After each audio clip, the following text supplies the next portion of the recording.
Hello, my name is Devin with HDpiano.com, and in today's lesson, I'll be showing you guys how to play Moondance by Van Morrison. Here's what we're learning in this video. 1, 2, 3, 4.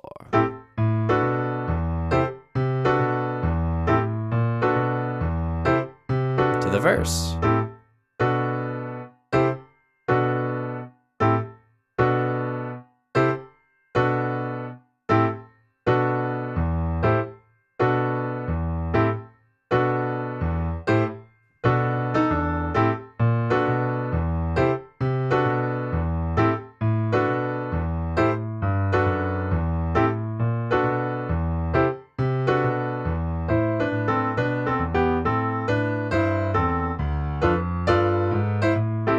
All right, we're going to stop there. We just landed at the pre-chorus, but we're going to be focusing on that intro and verse, aka the main riff, the part that just drives this song from beginning to end in this video. But of course, over at HDpiano.com, we'll be learning the rest of the song from top to bottom, both this simplified accompaniment version, but also the melody version, something like... right, playing the melody in the right hand. So just a quick note on this arrangement. It is simplified and it is mostly replicating the piano, but the piano itself is just kind of like this vibe.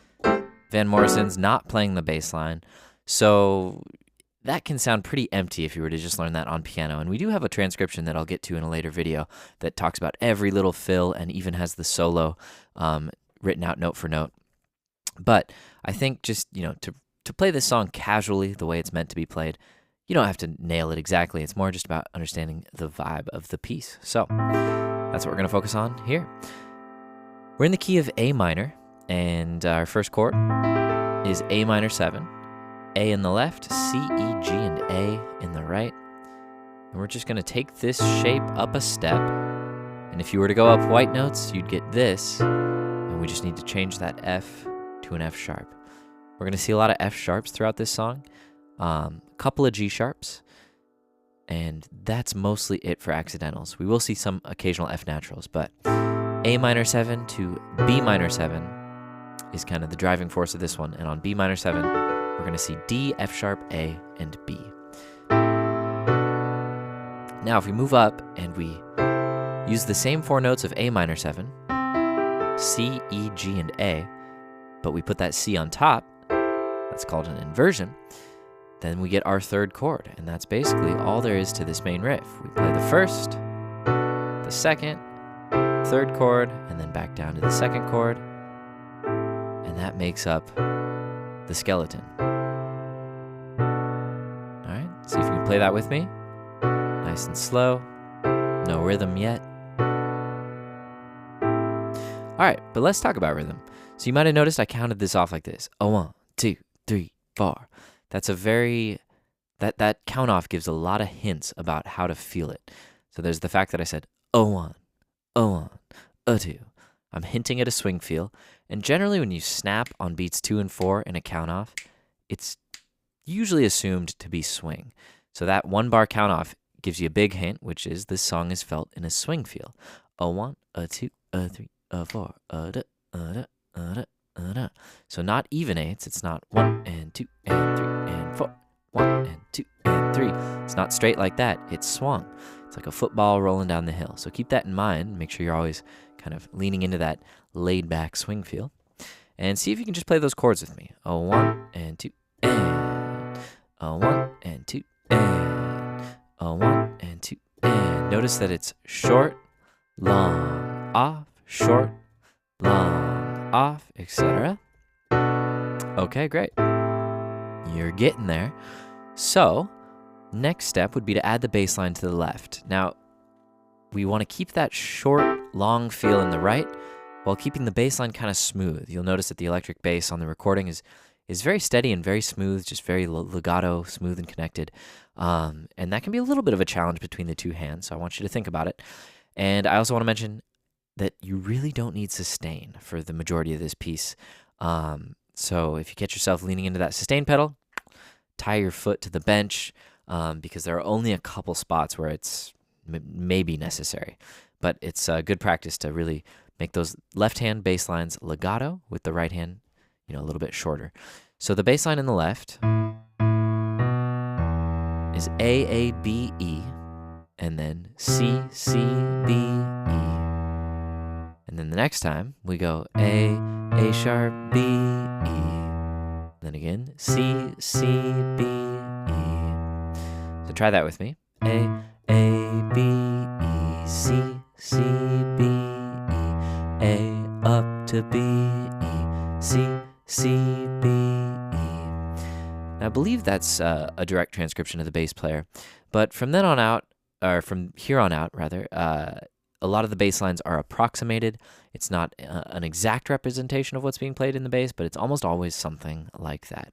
So that's our intro if we put them together. Remember legato in the left, short in the right.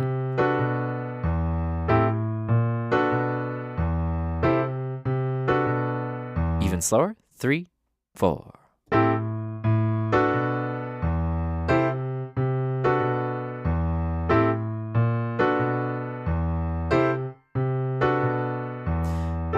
Beautiful. That's the intro, and that's much like the recording. Now, in the verse, the bass would continue with the bass line, but since you're learning the accompaniment, there's a good chance you're probably trying to sing along or play with the singer. And since we're only one instrument in this case, or maybe you're playing with the band, we'll talk about that later in a later video. But if you're playing solo, it's a good time to just kind of pare back a little bit for the verse. Well, it's a marvelous night for a moon dance. Right? So we just play the same rhythm, just like we learned at the beginning, in both hands. So here's how that looks in the verse. We do it again. All right. Now, we're going to pick up the rhythm in the left hand a little bit, but the right hand will mostly stay the same. And we'll go play an E in the left on beat 4. And then we're going to come back to A, actually. So...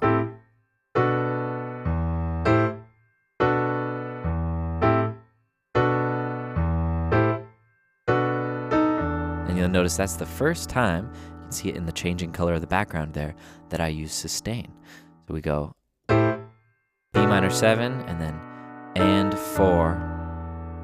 So that's E flat and A, and that's like a little bluesy kick from the blues scale. We'll talk about that later too. E flat to to D in the right with E in the left. So the last measure. And 4. Okay. Now for the second half of the verse, we're going to bring back that walking bass line. And the right hand will remain the same. So we'll start with the chromatic up from A, and then the second time we'll do double A. So here we go. Remember, no pedal.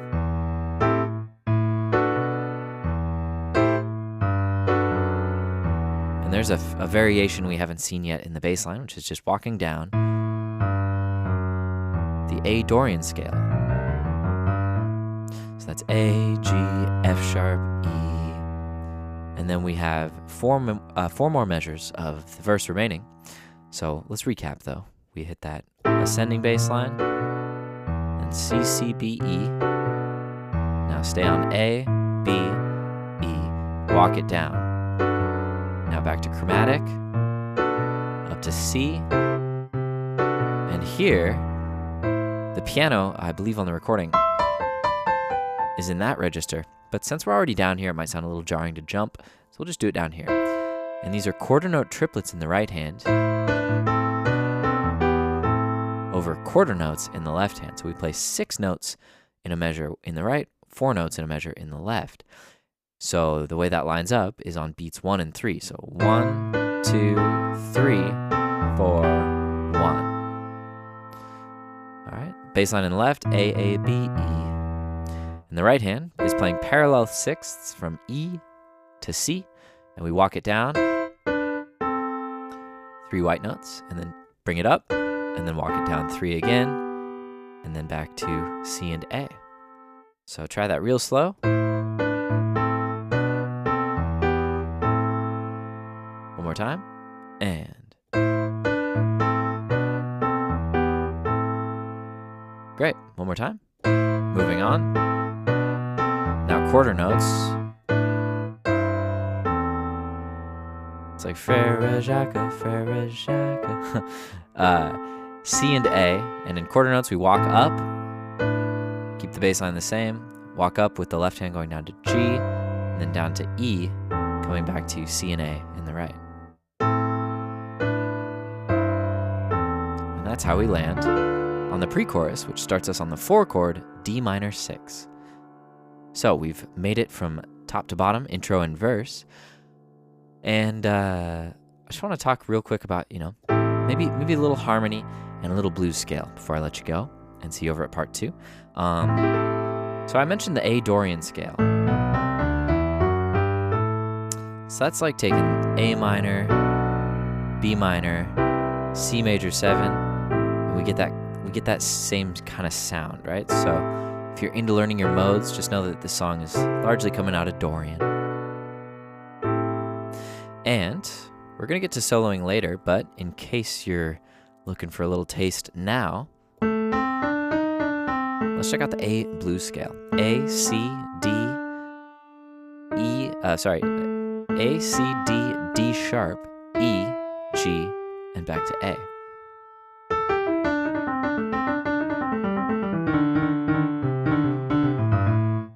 So you can try soloing over just a very simple bass line in the left.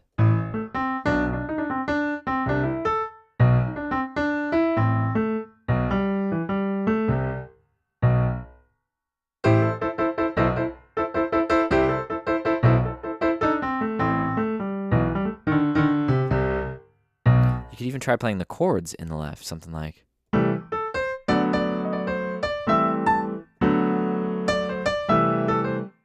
Hey, that was messy.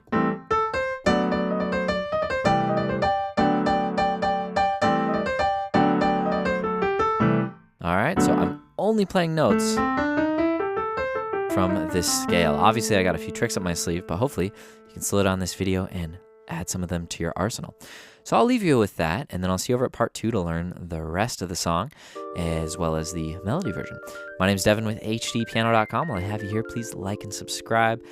Follow us on Facebook, Instagram, Twitter, so you know about all the new lessons that are coming out every day. And we'll see you when I see you. Take care.